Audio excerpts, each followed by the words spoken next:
Assalamualaikum mbokk yi ñu ngi leen a nuyu seen tur ak seen santa di leen dalal ci seen beneen Good Morning Africa show fii nii ci Eye Africa di leen ne ñun ñooy seen bot xibaar yu leer ak xibaar yu wóor rek lañ leen a indil man la seen xarit Fatmata Jaaju ak suma càmmeñ bi neen di Alhassan. Wow, Jërëjëf Fatmata. Well, viewers, good morning. I'm Alhassan Sise, like she said, and you're watching the Good Morning Africa show. Like we always do, we give you a news review on our studio stories, and from there we go to other media outlets. waa Alhassan naka woon naka sa Friday nu moo demee Yeah, mbaa door nga di ko fiil ñu Friday. ngay head towards the weekend de tey Fri- moom sa partenaire ne ko bi comme da ngeen dee dem weekend bi chill bàyyi ma ngeen bàyyi ma si biir. Tey moom Friday which is very awesome, is good, alhamdulillah. Di sant yàlla rek fekk ñu ngi dunda di nokki nokki ba am Macha allah. wér gu yaram ndax loolu yaakaar naa moo gën a am solo daal. Am na solo moom nit ki moom fekk yaa ngi tëdd di eewu rek loolu war nga see sant yàlla waaye Alhassan tamit di jël opportunity bi di ñaanal ñi nga xam ne ñoom la bunta féete caabi féete gannaaw di ñaanal ñi nga xam ne tamit ñu ngi tëdd si lopitaan yi di leen ñaanal wér gu yaram ñu tane ak jàmm di ñaanal ñu caabi féete gannaaw tamit ñu génn foofu noonu ak jàmm in the soonest possible time. Waaw ñu mel ni suñ co-host bi kii di Mama Fall ba léegi dafa mel ni yaram yi nanguwut. waaw Moom itam affaire yi gaaw rek mu tane mun nañ ñoo join ndax dëgg la mu Alhassan ñu fi wéetal nag to be dëgg very frank dëgg la fii wéet na Mama Fall dëgg la moom na dafa ma ko am na ma naa smile am yi dafa am xorom moom well waaye Alhassan comme niñ ko dee defee rek ñu dem ak suñu studio stories yi. wow one of Gambia's senior army officer adversely mentioned in committing serious human rights abuses on Thursday told the Truth Commission he was acting on orders. Brigadier General Alaji Martin is accused of masterminding the torture of political prisoners in the early days of former President Yahya Jammeh's regime. He accepted mounting brutal torture of the vice chairman of AFP-RC junta Sana Sabali and a raft of other political prisoners, most of them soldiers. Adding Sanabi Sabali's arrest was ordered by Yahya Jammeh and headed by Musa Jammeh. Martin was a close protection officer to former President Yahya Jammeh. He was also once the commander of the State Guard Battalion. Let's look at that inside. Could recall. My memory served me well. It was. If my memory could serve me well. But it's a long time. I could not. But if my memory served me well, it was. So you now saying that they placed the plastic bag over Sabali's head Sabali. as he was beaten Beaten. and asked questions. Beaten. Correct. Now you confirm that. Correct. Okay. How do you describe that? Do you describe that as beating or you describe that as torture? Well, torture. So now you accept Yes. that Sabali was not only beaten, Yes. as you defined it, Yes. he was also tortured, Tortured, yeah. by use of the plastic bag. Plastic bag. Exactly. And this was done under your supervision. Exactly. Good. So that is now out of the way. Exactly. Yes. So you now accept torturing Sana Sabali, not only beating Sana Sabali, Yeah. but also torturing him. Yes. Good. So we now leave that. The other issue is whether you used a hammer on him No. or not. No. Never. Let's hear what Sana Sabali have to say about this. No. A lot of things have been said by Sana. A lot of things have been said by Sana. But, But do it you- doesn't. It doesn't. It's not. Do it- you it's think? not true. Do you think that not Sana true. Sabali will forget whether a hammer was used on him or not? Yeah. That is his own version. But I am just telling you Did you what hear my team did. The team of investigators that I led. the team of torturers you led? Yes. Good. So it's just a question of the degree of seriousness of the torture or the degree of cruelty in the torture. Did you hear Sana Sabali's testimony? I had it. Of course. Did you hear him say that Manlafikor wielded a hammer? Sana said a lot of more than that even. Yes. More than that. But just listen and you answer the question. Yes. I'm not asking you about everything he said. Yeah. I'm asking you about a discrete Yes, issue. he said that. He said Mandafikor wielded a hammer and that hammer was being used to hit him all over his body. No. Do you deny that? No, I didn't. I didn't. Not true. It is not It's true. not true. We have 5 or 6 witnesses, all of whom say that a hammer was taken into the interrogation room by Manlafikor. And the person who was inside the room, that was Sana, also said that the hammer was used on him. But you are the person who has an interest in denying the use of the hammer on Sana. What do you say? Yeah. Who is to believe? Yeah. It's not true. With a hammer, we were there with our weapons, not hammer, Council. We carried our weapons, our AK-47s. And those were used on... Yes, that's what we were using. Okay. So you didn't use a hammer? No, you used we used the weapon. AK-47? Exactly. So, all right. Yes. We leave it at that. It suffices that you have accepted that torture. Well, Alaji Martin Munekon Kohamne, mom, he was adversely mentioned by many witnesses of the TRRC. Fortunately, they mom them knew na talk what an lady TRRC with your testimonium. Gis nañ nanguna lady ne torture na Sana Sabali nanguna ne dur nañ ko why the fact ne he used a hammer like Sana Sabali mentioned, and then like Chongan, RSM Jeng, Abdullah Dabo, you know, and Sana Sabali himself, you know, waxoon nañ ne use na hammer pour torture waaye loolu noonu nag specifically mu ne loolu noonu amul. Wow. It's contradicting Al Hassan because so said law comme ni ko Council Fall waxe about 5 or 6 people ñu testify fii neen si TRRC bi wax nañ ne kii di Alaji Martin ak teamam bi carry nañ a hammer into the investigation room or the torture room waaye ñu ngi gis ne Alaji Martin démba moom nag deny na ne moom yóbbu woon téye woon na lii di hammer doore torture ko ñi di victims yi ñoom Sana ak yooyu deny na tamit the electrocution, but then accept na ne he's actually used nylon bags on Sana and Sanyang.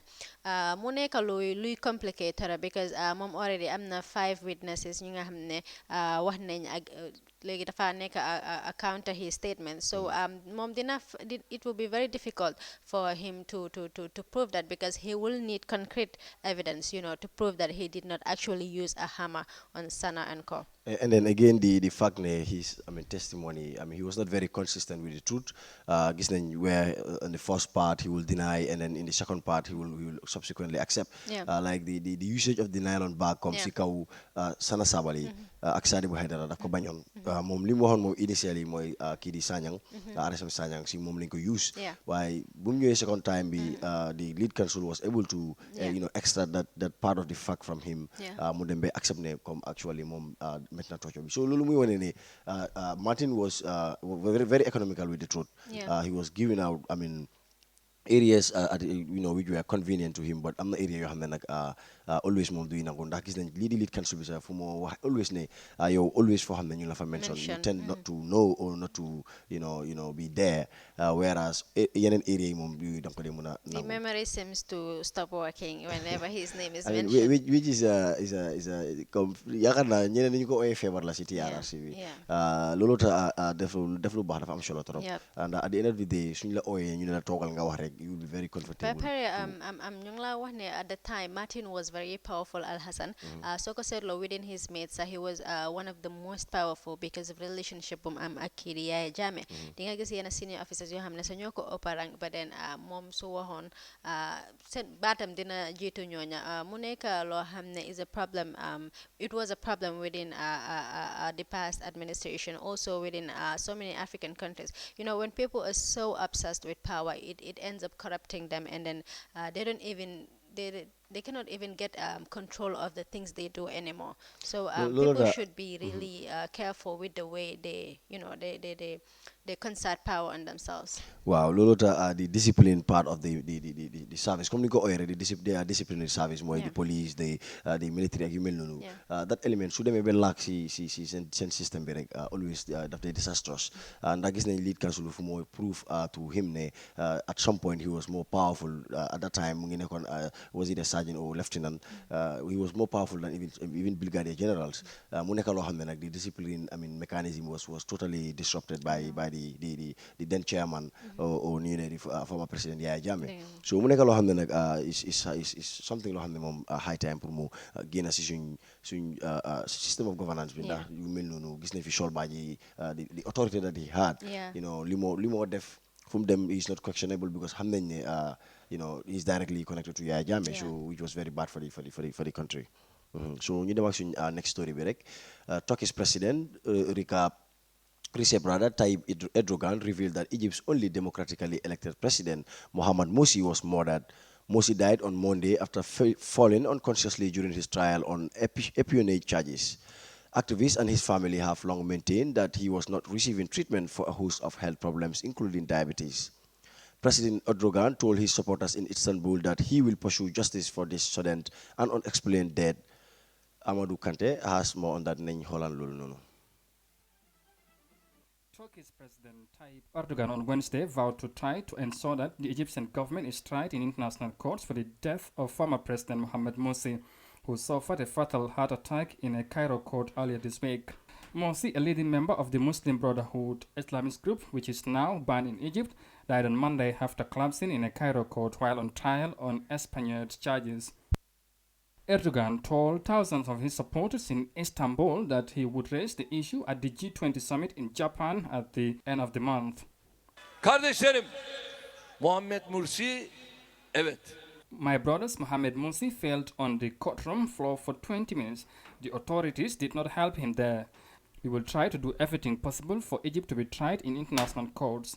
Besides that, we are inviting the Organization of Islamic Cooperation to do its job. İşte ben de diyorum ki, Morsi. We have G20 ahead of us, and this issue will be one of the items in our agenda to bring forward.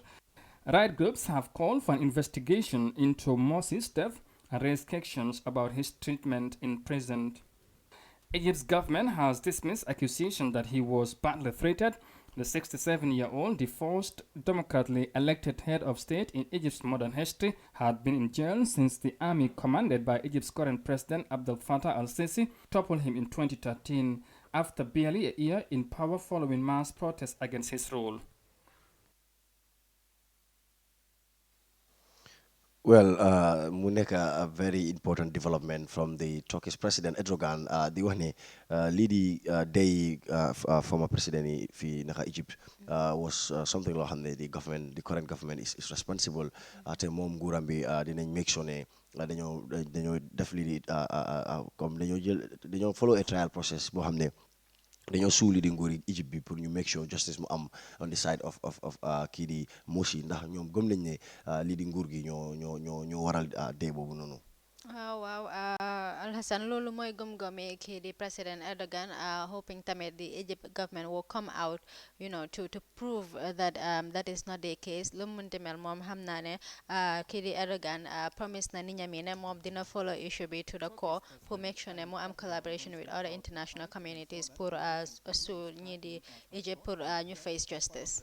waaw mu nekk loo xam ne dina am solo trop Fatoumatta ndax gis nañ lii di Morsi nim dee dafa doy waar trop because the fact ne he died during a court sitting loolu rek war na laa woon ne kii inside he was already damaged ndax ñu ngi wax ne heart attack ako rey ba pare ñu ngi gis from the report ne am na yenn health issues yoo xam ne jotuñoo def focus on him to see that ne comme ngi am the regular health treatment mu war a am lu mel ni diabetes ak yu mel noonu so which one could connect because so amee a detainee or a prisoner or so all his health issues tam dafa war a nekk sa concern. Yeah, and then they are still citizens, so some of their fundamental rights should not be neglected, especially when it comes to their health, their feeding. Wow, but the other interesting thing mu nekk koo xam ne is the first democratically elected president, which is very contrary to the contemporary objective of this democratization of Africa. Gis nañ ne Egypt demoon nañ bi am lo nga xam ne it was a transformation of what was really happening. But gis nañ ne tam it's like ñoom tam ñu ngi xala dellu si li nga xam ne loolu lañ nekk di daaxa biir Africa ndax gis nañ ne nguur moom ak nu mu munti mel comme boo xam ne ñu ko indi in a democratic process nekk na loo xam ne comme dañ ko war a treat comme lépp loo xam ne daf ko ëmb daal war naa nekk the same democratic process. Even suñ demee ba nit ñi génne nañ protest nañ na génna the same process of because democracy has to, it's not only about how we elect the president. Even you dundee ñu ni neen should be very democratic. When you have a detainee, you know, follow the international laws, you know, as far as keeping a detainee or a prisoner is concerned. I'm sorry, Lord Tamedina Boka of say part of the charges that will be laid on Egypt, because those are serious crimes on people's human rights. Because having a detainee or a convicted person in prison and not, giving them the right to exercise, giving them the chance to exercise their rights as expected, is a crime to human rights. And I think if the international community pushes hard, I think part of the charges to be laid on Egypt will be the abuse of his human rights while he was at the prison. Wow, I'm sure torop ñu dem ak suñu beneen story bi rek. Wholesalers and staff of Banjul Brews Limited Thursday staged a peaceful demonstration march to pile pressure on the government to review its excise tax policy. Scores of protesters expressed grievances over some described as the government's uninspiring attitude towards the company since the beginning of the standoff a few weeks ago. Over 150 staff held a peaceful march on the busy Brikama Banjul Highway yesterday morning, carrying a banner titled "Why Do You Want to Close Down Banjul Brews?" A company that has operated for 42 years. Speaking to iAfrica TV, the engineering manager Alaji Sise expressed fear of losing their jobs if the situation is not addressed. Let's listen to him. After existing for 2 years, we are seeing Banjul Brewery is dying gradually, because our fear is our sister company have already closed. Presently, today, they are dismantling their materials from Niger. That is facing us too. So we are fear of our people too, because of they have already laid off 18 staff already, which we are fear about the situations. So that's why we come out to showcase our concern to Gambian people, so that they can know what's within the Gambia. I think the government should advocate increasing of employment, not to reduce the employment. Because if Banjul Brewery is closed, so many people want to suffer. Because even the government will lose the revenue which they have already taxed. Our demand is we need the tax to come down, because it's too high for us. 50 years is 10%. Within 3 years, they add 65%, making 70%, which is so high. And if you observe from the sub-region at this moment now, Banjul Brewery is the highest alcohol tax in the world so far yet. For his part, the secretary of the Wholesale and Retail Sellers Association, Osme Jamedu, added tax increase have affected the entire wholesalers. For that reason, they joined the peaceful demonstration before it causes more harm. Let's look at that inside as well. The whole thing is the beginning of 2019, the government raised the tax from 10% to 75% for Banjul Brewery product, that is the alcohol. So upon that, the company saw that it was not helping, because they can produce, but the sales was down. So then they start to make appeal by writing to various departments to know if they can do something. And along the line, they never hear nothing, and we are in the middle of the year. And really, it has affected the sales for we, the wholesalers. We buy the product, but we cannot sell to make anything. So the company is threatening to close down, and actually, this has been the whole thing that has motivated us to move before it's too late. Because if the company closed down, Banjul Brewery direct workers is the first people to suffer it, followed by the wholesalers, where I am the Secretary General. And from there, it followed by the restaurants, the bars, and then finally to the hotel industry. Well, loolu tam nekk lu am solo torop lii di Banjul Brews ñu ngi demonstrate on the fact ne the tax exercise bu gaay increase from 10% to 75 is killing their company.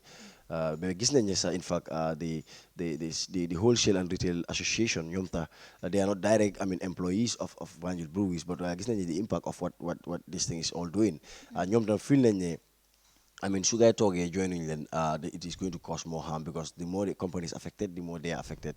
So ñoom tam ñëw join the protest be to see to it that at least you influence the decision of government to either reverse or to use any other mechanism that will make sure the company will not, run down. Alhassan, issue Banjo Breweries bi mun naa wax ne Gambian si yëpp la affect because economy bi suñ boss la xëy na kañ dañoo ne either directly or indirectly but then suñu woyee fi affect moom I think everybody la affect but then xëy na dina am dafa am scale of preference xëy na num gën a affecté ñeneen ñi am na ñoo xam ne affect bi laalu leen noonu let's say the people ñi nga xam ne ñoo nekk di def wholesale especially the people that are selling near the tourism that are involved in the tourism business lii laal na leen laal bi nga xam ne because di nga gis most of these tourists suñ ñëwee they prefer to buy the local product that is made at Banjo Breweries instead of instead of going for things that have been exported. So di nga gis ne Alhassan, this is loo xam ne ñu bari gisee nañ ko as a disappointment from the government ne depuis bu issue bi eegee ba tey gisanguñ any concrete step being taken by the government to solve this issue. Gisoon nañ some time ago the Minister of Information together with the Minister of Tourism génnoon nañ ne issue bi dinañ try solve ko in the soonest possible time. But then since the day Bugay Wahene, they cannot commit themselves by giving a specific date. Sila ñep lose hope, and I think that is what is really happening. It's Obviously. like in some way they're trying to run away from responsibility. Like that is the reason perhaps why they didn't give a timeline. Also, amon nañ fi a guest from the National Assembly who mentioned that ñom fuñ na ni lu ñoo xaar rek mooy lii di cabinet bi pour ñu bring back the policy ñu xool naka la ñoo rectify this mistake. Waaye mu mel ni jihi jaha bi bari na daal lii di parliament bi ñu ngi try to put the blame on the cabinet and the cabinet likewise on the parliament. te ñoom tam they have the role of scrutiny gis nañ the checks and balances loolu tax ñu am di separate organs and ñu am institution yi comme ñu make sure comme they are all independent in their roles because a policy is something loo xam ne is going to is going down to the masses and dafa war a nekk loo xam ne dafa war a am a positive impact because a policy is basically there to solve societal issues problems that are around and stuff like that. But so in the policy boo xam ne instead of alleviating the situation su nekkee mu ko aggravate then the government should sit and really revisit the policy and make sure ñu indi loo xam ne comme dina ñor askan bi yëpp waaye the other thing Luke Saay wax rek moo nekk loo xam ne dafa interesting trop mooy Alhaji Cissé di engineering manager bi di woon nañ seen sister company mooy di Gambia gis nañ Gambia yaaga nañoo dem out of production dem nañ ba gis ne after dañ dee import lii di seen production ñoo jaay which is very very bad. Confirm na ne comme during that demonstration ñoom ñu ngi pack seen bagage yi di leen delloo up to Niger which is also sending a signal ne Gambia is already done we can say te that risk is or that fear is also being directed to Banjul Breweries gis nañ ne Banjul Breweries ñi ko moom duñ anyway they are no Gambians te ñoom tam su frustration bi bëri rek obviously dañoo buddi liñ fi am yóbbu ko. And then the saddest part is ne Lenin is sending a bad alarm to potential investors outside. Because su foreign investor déggee yu mel ni yow yaa ngi nekk koo xam ne opéré nga si dëkk for 42 years frustré nañ la based on policies ak yu kenn xamul ba nga buddee ko dem obviously dina tax ñeneen tam ñu am ñaari xel balaa ñu dugg si biir réew mi waaye ni ñoo def rek dañoo dem ak suñu beneen story bi tam the UN report confirmed the murder of Saudi journalist Jamal Khashoggi constituted an extrajudicial killing for which Saudi Arabia is responsible. In the report, Agnes Callamard, the UN Special Rapporteur on Extrajudicial Summary or Arbitrary Executions, reveals he found credible evidence to further probe Saudi officials' individual liability in Khashoggi killing, including Crown Prince Mohammed bin Salman. Amadou Kante has more on that. Nencharan Lulu. Evidence against Saudi Arabia's Crown Prince Mohammed bin Salman and other senior Saudi officials are liable for the murder of journalist Jamal Khashoggi, UN rights investigator Agnes Callamard said on Wednesday. Kalama, the UN Special Rapporteur on extrajudicial executions, called for authorities to widen sanctions to include the Crown's prince and his personal assets until and unless he can prove he has no responsibility. Given the evidence warranting international investigation, criminal investigation into the responsibility of the Crown Prince, it is a logical step for me to be asking for him to be included in the sanctions until and unless there is evidence provided that he was not involved, didn't know, should not have known of the execution.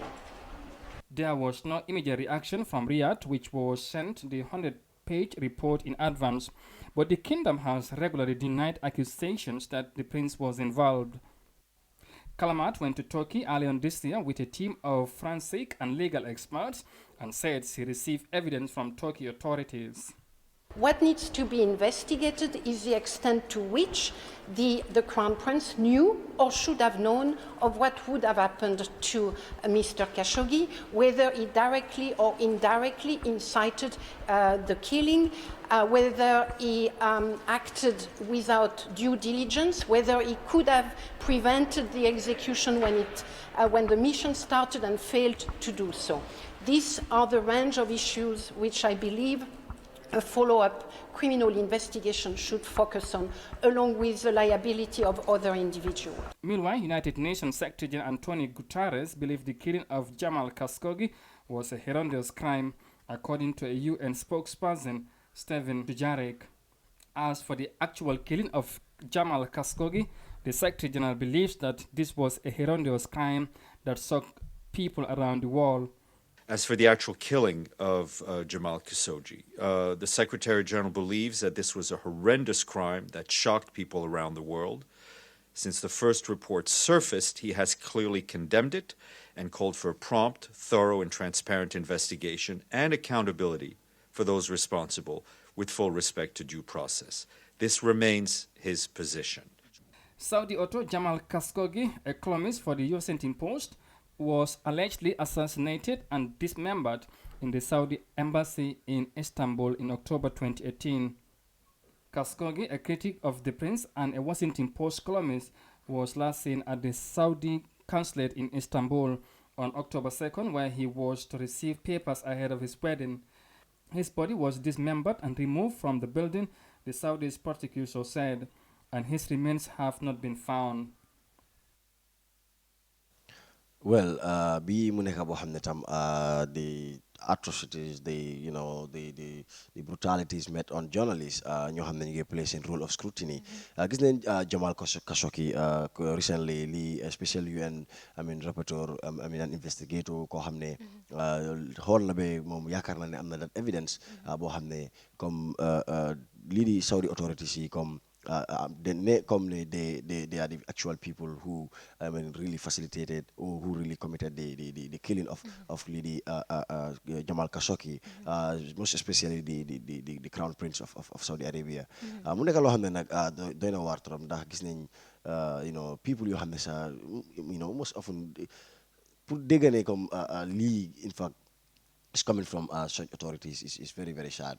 Alhassan, I think finin mom Saudi mom su dee ñu ngi xool lii di human rights bokk na si dëkk yi nga xam ne according to reports is one of the worst countries yi nga xam ne moom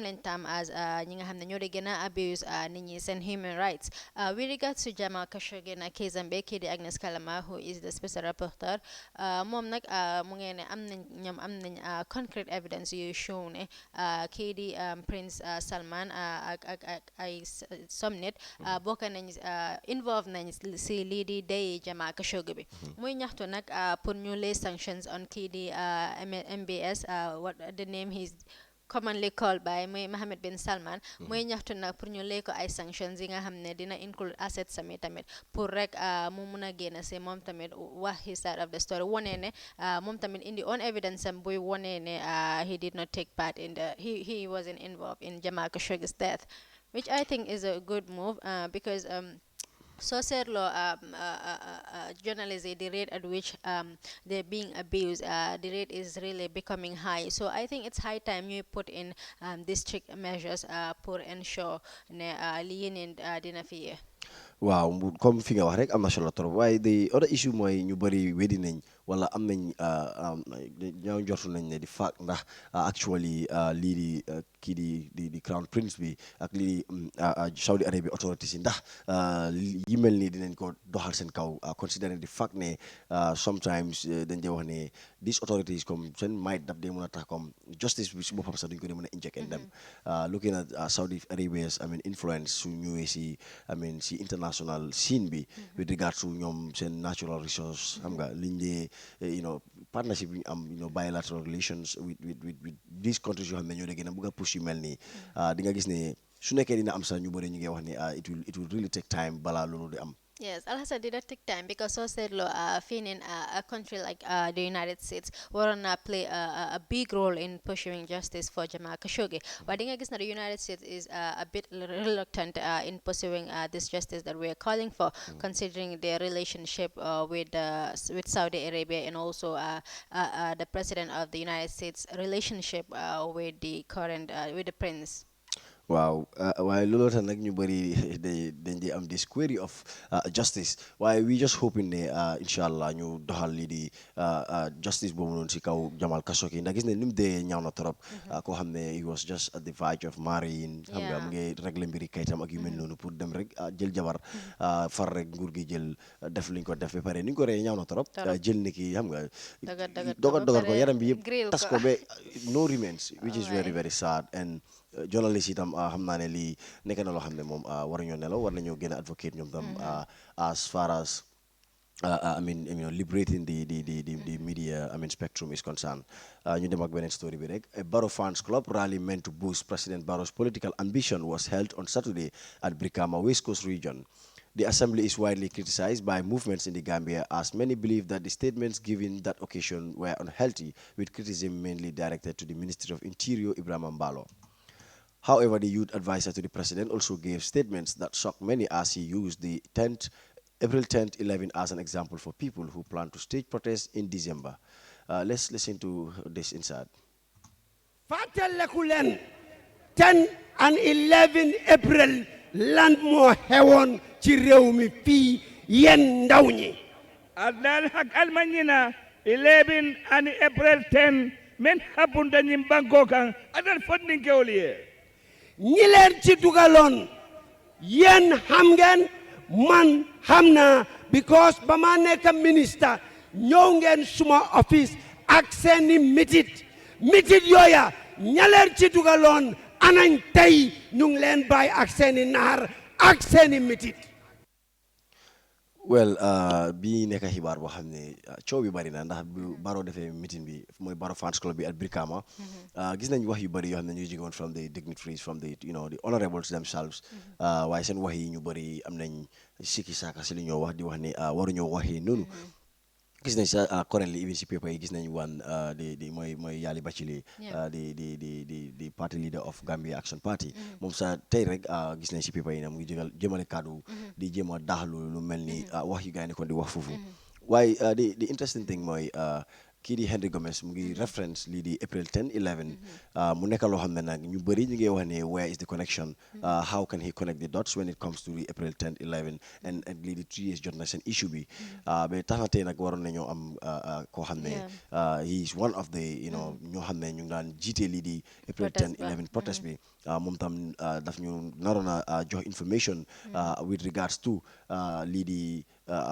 Henry Gomez li mu wax mu daf ñu daan gën a leer waaye ba léegi lifin naguñ ko connecté guñ waaye su nekkee am nañ ko fii balaa ñu lifin rek dina dugg si moom tam mu gën a leeral comme mbir mi naka la demee daal. dëgg la Alhassan comme ni nga ko waxee coow li bari na torop si li nga xam ne mooy rallye bi nga xamante ne defoon nañ ko keroog Saturday fële ca Brikama ñu si bari nag di ñaawlu statements yi si jotal yu mel ni que statement yi ministre bi di Ibrahima Mbalo mi nga xam ne wax na ne képp koo xam ne obewuloo rules yi nga xam ne ñoom yooyu lañ seet ñoom am nañ ay water cannon ba pare dinañ la tuur ndox bu tànga waaye bu si gën a fees fan yi mooy statement yi kii di Henry Gomez mi nga xam ne mooy advisor to the president with youth matters moom nag mu doon si biir waxam mu doon jéem a use lii di April 10 and 11 protest bi as an example pour potential protest or intended protest yu war a am in December ñu bëri nag ñaawlu statement am bi because loo xewoon 10 11 April kenn ñaanut yàlla mu xewat fii because ñun ñëpp ëmpale woon ne ay bakkan jot nañ seen ñàkk ay bakkan ba pare ay nit ñàkk nañ si seen cër ay nit ñàkk nañ si seen cër so mu nekk loo xam ne ñu bëri ñaawlu nañ de fact ne kii di Henry Gomez taxaw na foofu noonu si biir rally bi di jéem a compare ñaar ñi ba pare another thing is dafa mel ni ñu bëri nuñ ko gisee mooy ne this current government is trying to discourage any form of protest pour mu happen in the future because ñu gis nañ fi recently movements like 3 years jot nañ fi buga organize protests which will really the credit and debunk all the advocacies that they were doing am nga li campagne yëpp te gis nga li gën a interesting am na ñoo xam ne seen gis-gis mooy currently naka la lii di victims yoo xam ne ñeneen ñi foofu lañ jaar paralyse comme fi nga wax rek xëy na ñu dee sax ñu duñ dégga wax yi waaye gis nañ ñi nga xam ne they had bright they were people yoo xam ne seen future was ku nekk mu ngi optimistic ne it will be very bright with regards to intelligence with regards to seen ability waaye unfortunately buñ duggee si protest boobu lañ xam nga dem am some disabilities bi nga xam ne those potentials after mujjuñ ko mun a pursue comme nuñ ko waroon a pursue ba tax na tey most of them are even dependents on other people so ñu mel noonu naka la ñu receiver wax bi nii how will they feel after dégga lii di Henry Gomez mu ngi jëmale ay cadre yoo xam ne comme si li gars yi 3 years jot na advocates yi how is it going to really Alhasan dégga wax bi dina naxari torop parce que wax moom wax ak dégganam la ba pare wax balaa moo neex a dégga mu seet ba pare ñu seega ko dina neex a dégga lu tax parce que these are two things yu ñu nekk di compare yoo xam ne pour nga connect gars yi dina difficult because lii di April 10 11 bi was a student boo xamante ne joxoon nañ ko lii di ay forces yoo xam ne bokkuñ si education sector bi sax pour ñu discipline ko bam si jota ñàkk bakkanam lu taxoon naka laa ko waxee sa safara yi jóg si nit ñi bañ ne woon students yi ne woon dañoo protest for the sake of seen naataango boobule nga ñëw amaat lii di protest bu nit 3 years jot na bugg a organise in December loolu noonu mu nga xam ne is mun nañoo wax ne is a political lifin is politically driven so pour compare ñaar ñi dina naxari trop pour nit ñi understand ko dégg ko tamit analyse ko waaw comme fi nga wax rek loolu mooy wax bi how can one connect these things is the question comme fi nga wax rek ñu bëri dañ ne it's not even connected am na ñoo xam ne dañ ne lana warata Henry Gomez the reference from the April 10 because the motive of April 10 and then the motive of 3 years jot na is totally different because though yëpp pour influence government bi ñëw def dara with regards to liñ soxla ñoom waaye soo xoolee lii lu mu ëmb ak beneen lu mu ëmb ñu bëri ñu ngi laa wax ne it's not even one thing Alhassana ba pare so pour realize rek comme statement si nit ñi nuñ ko ñaawlu rek mooy ne recently sax lii di National Human Rights Commission ñoom tamit bind nañ a statement di ñaawlu lii di statement yi Henry Gomez si biir statement bi nag wax nañ ne Gambien bu nekk am nga the right pour organise an assembly pour assemble anywhere tamit pour protest pour show out your grievances for or against a particular motion so nekk na loo xam ne Gambians si honestly it's really difficult for them to digest right now waaye Alhassan dafa mel ni waxtu bi mu ngi xaw a daw tuuti xam naa ñu proceed with newspaper review well next week coming up is the newspaper review.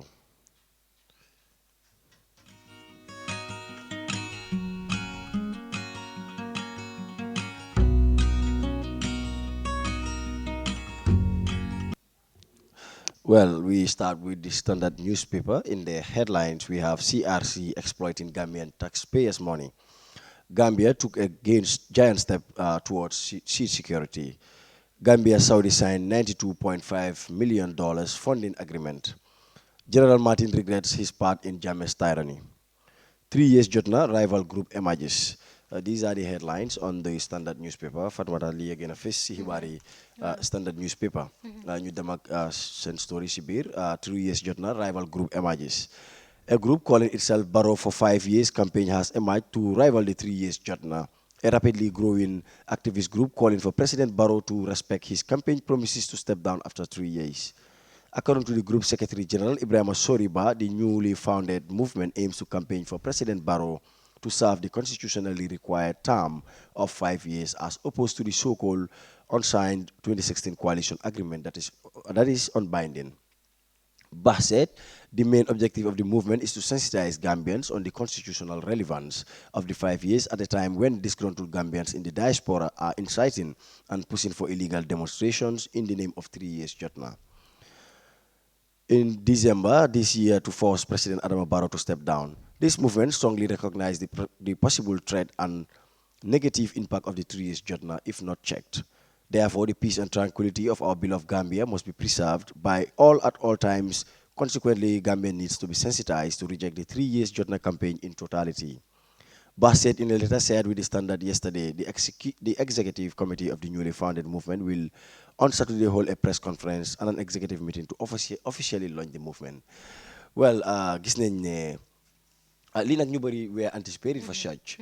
Gis nañ ne léegi another group has also emerged, which is saying Barrow has to go for 5 years, contrary to the other movement which says they're going out in December to protest against Barrow to step down by the end of his 3-year mandate, as per the 2016 coalition agreement, which is not something very alarming at the moment. Well, Alhassan, gis nga di law bi dafa allow nit ki dafa jox nit ku nekk ak yelleef pour nga form sa association wala pour nga assemble fu la ne wala pour tamit nga raise sa kaddu si li nga xam ne moo la naxari wala tamit pour nga am sa own political opinion. ñoom seen opinion rather mooy ne Barrow has the right to sit for 5 years. ñoom loolu la ñoo campaign for. ñële ñu ne Barrow na step down after 3 years. loolu mooy seen opinion. waaye lu war at this point rek mooy bàyyi nit ku nekk ñun ñëpp ay Gambians leen bàyyi Gambian bu nekk mooy exercise lii di rightam nu mu ko waree so as long as mu ngi koo daxal with responsibility.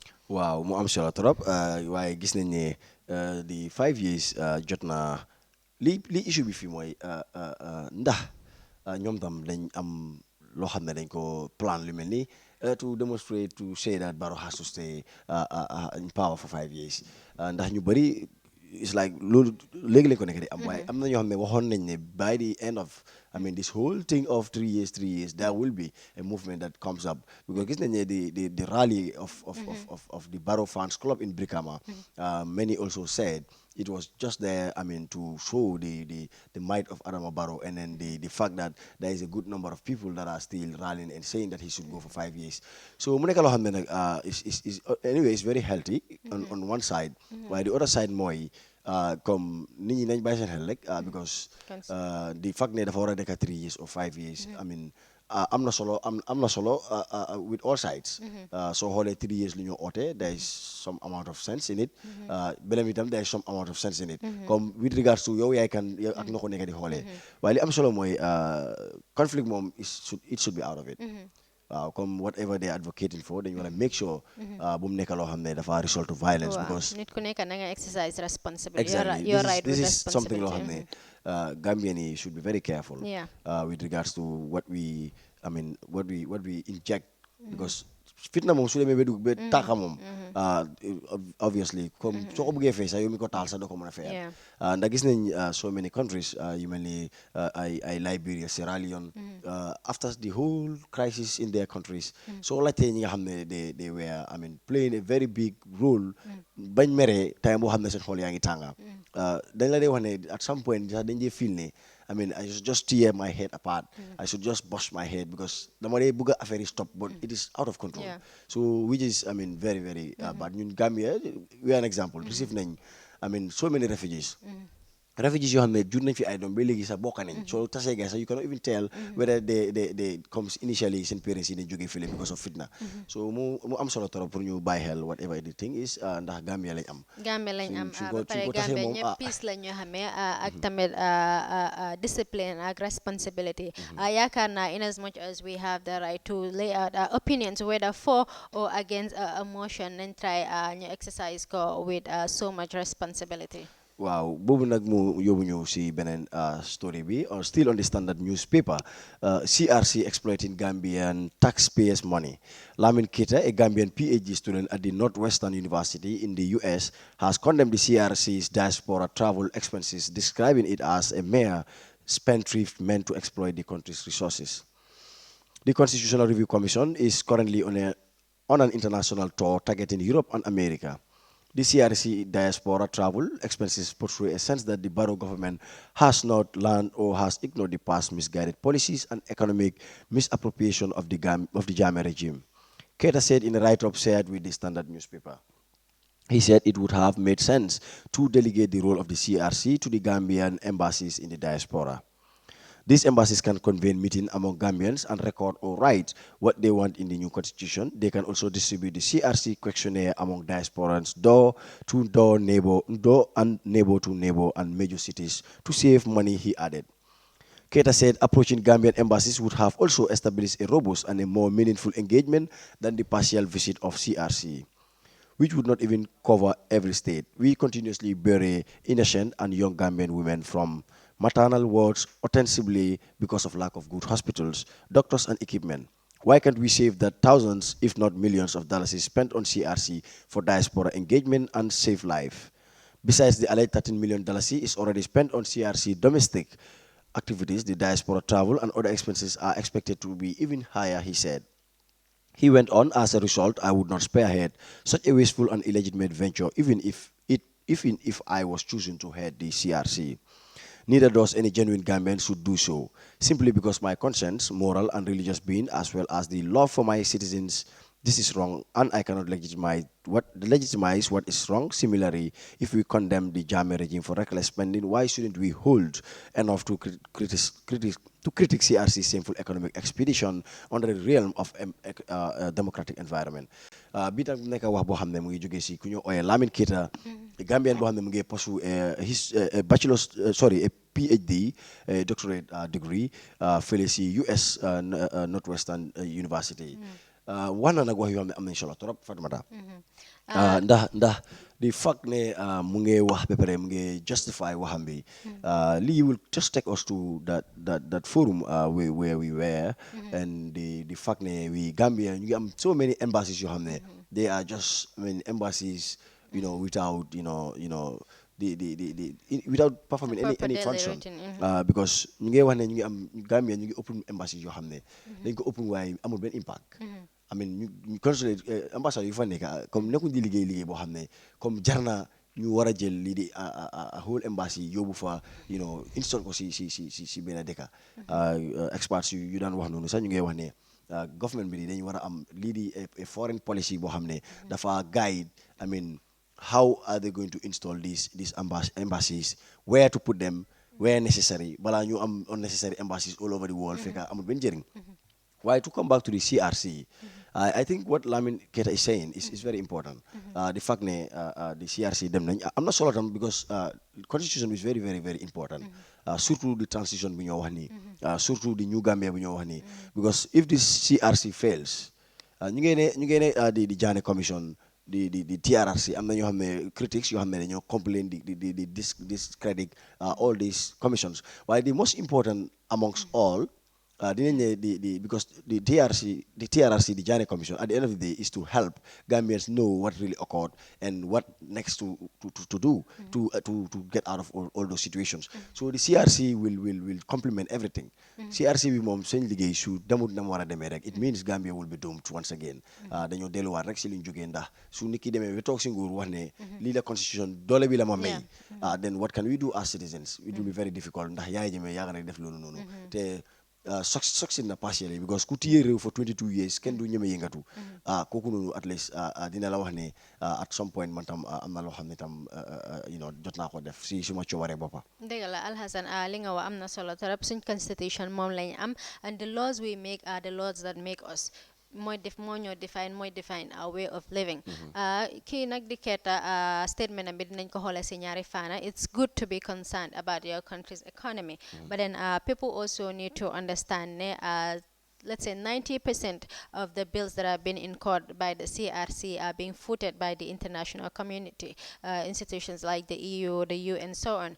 Loolu nag nit ñi war nañ see bàyyi seen xel torop although government bi am na lu moo complement si CRC budget bi but then majority of the bills yi nga xam ne moom la CRC di incur let's say international communities ñoo ko nekk di foot ba pare CRC bi dafa nekk li nga xam ne am na solo even su dee ñu ngi see def suñ funds I'm sure ne du nekk a loss to the Gambia because laws yi nga xam ne amoon nañ fi ay laws yi nga xam ne xawoon nañoo yóbbu xel and everybody knows that so I think it's high time investment two fana la ida nga invest for wise wala nga invest for wise te CRC process bi yaakaar naa ne investment bu wise la ba pare with regards to lu mu wax ne pour embassies yi take care of li nga xam ne mooy CRC bi seen functions yi dina xaw a métti trop because embassy yi ne dañu war a xam ne they are somehow politically affiliated also government or politically affiliated so dina métti trop pour gay reach out to the people genuinely pour extract lan la nit ñi really bëgg pour mu nekk constitution bi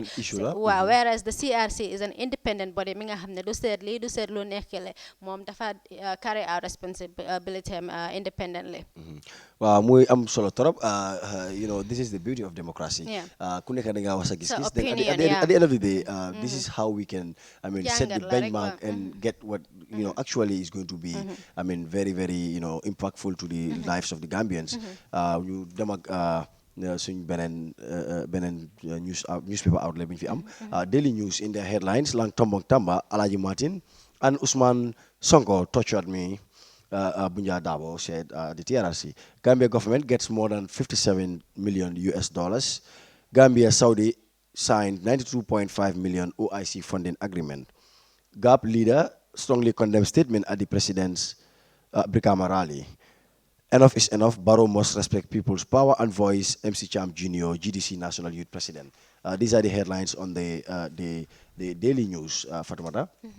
Ñu dem ak lady seen benn story foofu noonu Gambia government gets more than 57 million US dollars. The government of the Gambia is getting much of the pledges made at the 2017 Donor Round Table Conference. The finance minister was responding to a parliamentary question from Honorable Bakari Njai of Bundunkakunda.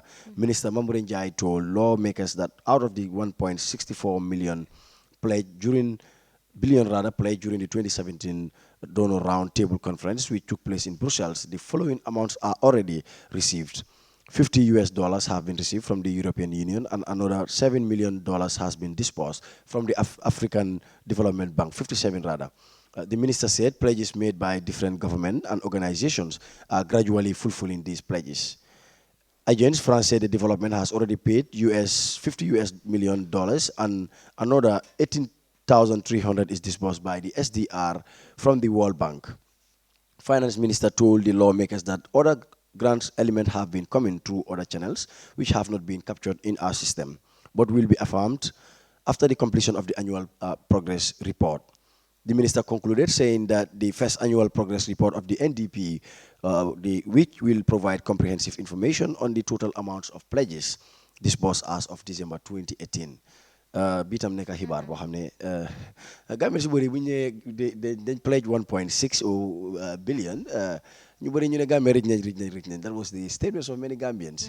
Well, anyway gis nañ ne lii di Mamure Njie di finance minister demoon na fële si National Assembly bi di jéem a laajte ay questions on naka la xaalis bi nga xam ne ñu ngi ko pledge on Gambia mooy 1.6 billion boobu noonu naka ndax ñu ngi ko receive ak naka lañ ko nekk di receive so jot naa joxe some figures ay 50 million from the European Union 7 million from the African Development Bank ak yu mel noonu mu nekk loo xam ne nag am na yeneen xaalis yoo xam ne tam wax na ne yooyu duga nañ waaye seen système bi capture gul loolu waaye suñ ko confirmé rek ñoom dinañ def leeral boobu noonu si gars yi ñi waaye mu nekk loo xam ne nag am na solo Fatoumata waa Alhasan am na solo suñ suma déggee pledges yi ak grants yi dama dee gis ne ñu bari dañ ko dee celebrate also dëgg la am na solo especially noting the fact ne Gambia fu mu toll si debt in the international war right now high na torop loolu am na solo but then Alhasan war nañoo xalaat the implications of these grants and pledges yu ñu nekk di receive because xam nañ ne lii di West bi anything luñ dugal sa dëkk rek am na leneen lu ñoo sentu that is the realistic fact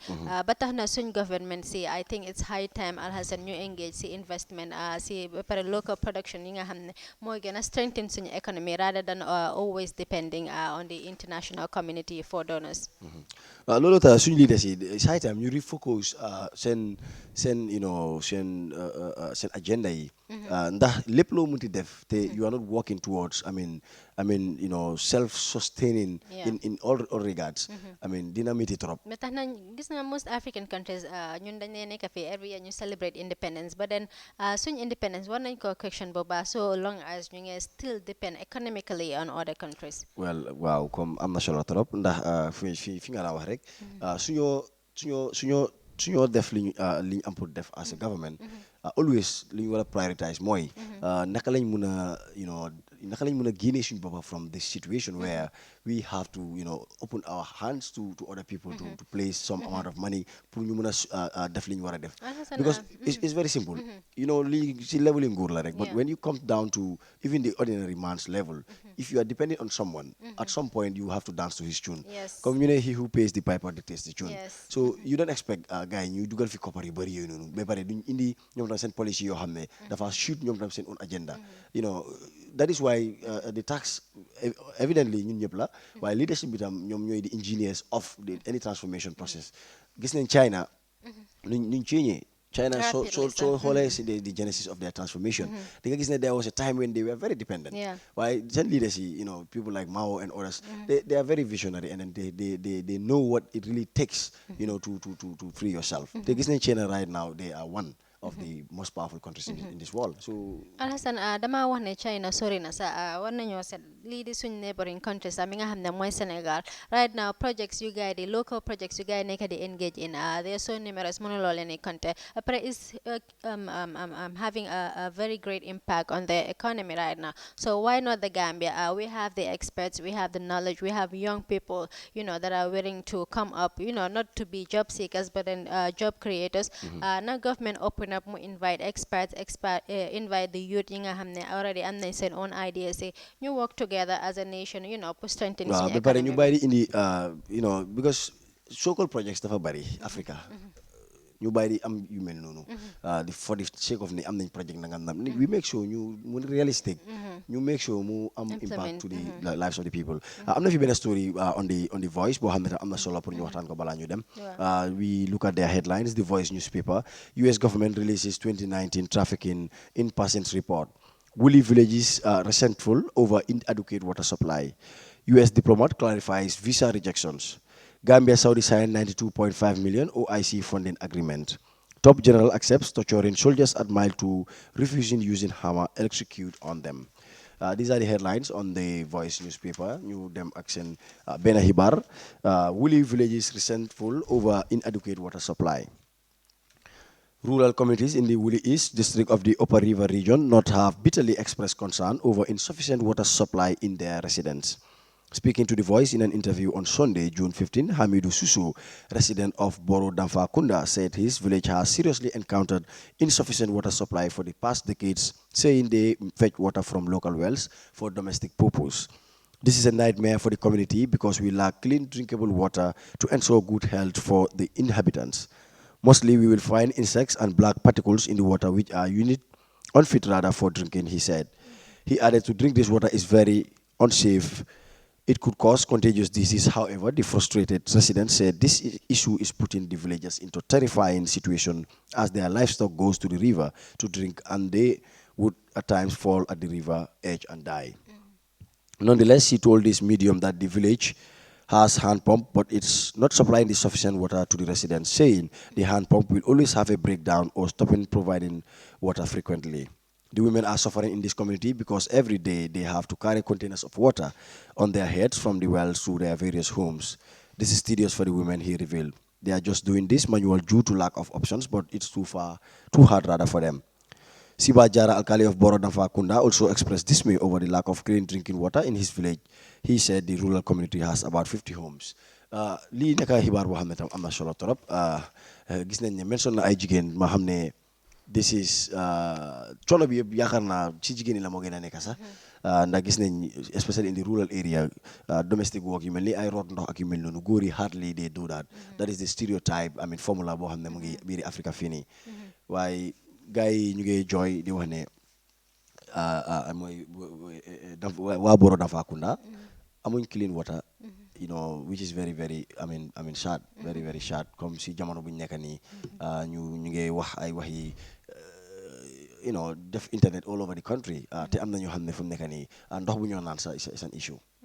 Alhassan, dafa sad comme ni nga ko waxee, you look at this day and age basic amenities like access to clean drinking water nit ñi mënuñ ko am. Ak electricity sax. Exactly, so mu nekk loo xam ne it is very frustrating because dañ nekk si situation boo xam ne politicians are busy blasting at each other when they actually have pressing issues yi nga xam ne war nañ ko mun a address rather than blast wante yu gars di def ak yenn unnecessary assembly yu gars di organize. So I think lu gën a soxal Gambians li national interest dafa desa sax si xooli nit ñi war nañ ko xoolaat bu baax na gars gëstuwaat Gambians yi ñoo leen fa teg, Gambians yi ñoo cast seen vote pour ñu nekk fa, so na gars gëstu Gambians yi bu baax a baax because dafa metti mun naa la wax lu bëri si ñàkk ndox mun naa la si wax lu bëri because ñun Dipakunda moom mooy loolu ndax moom soo ko bëggee am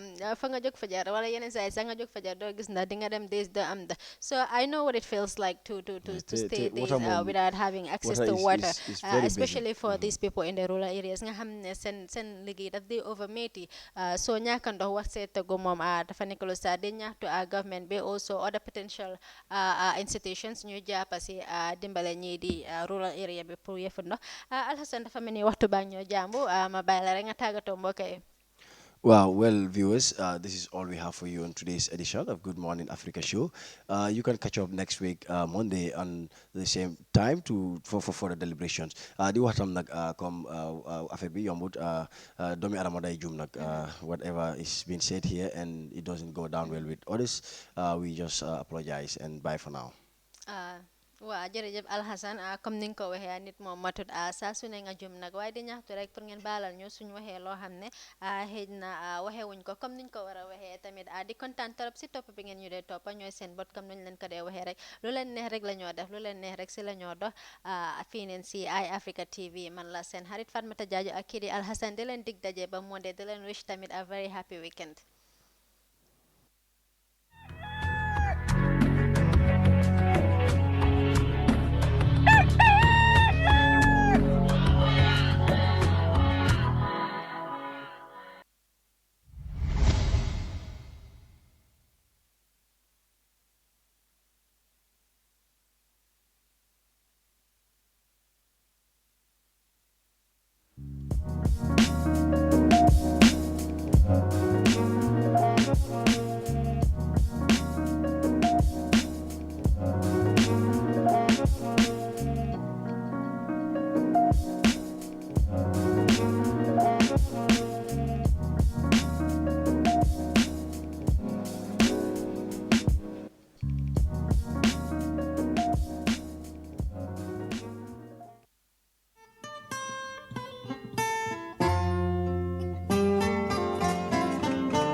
Fear over electoral rigging rocks Zimbabwe as the country. Yesterday, after listening to Prime Minister May's assessment of the state of the negotiation.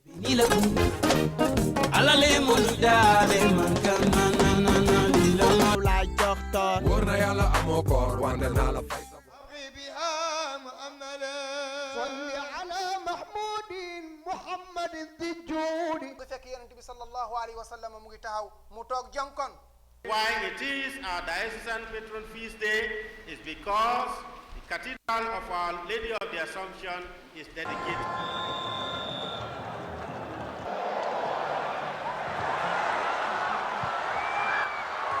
did not have it in their mindset or in their psyche that we are playing against Algeria.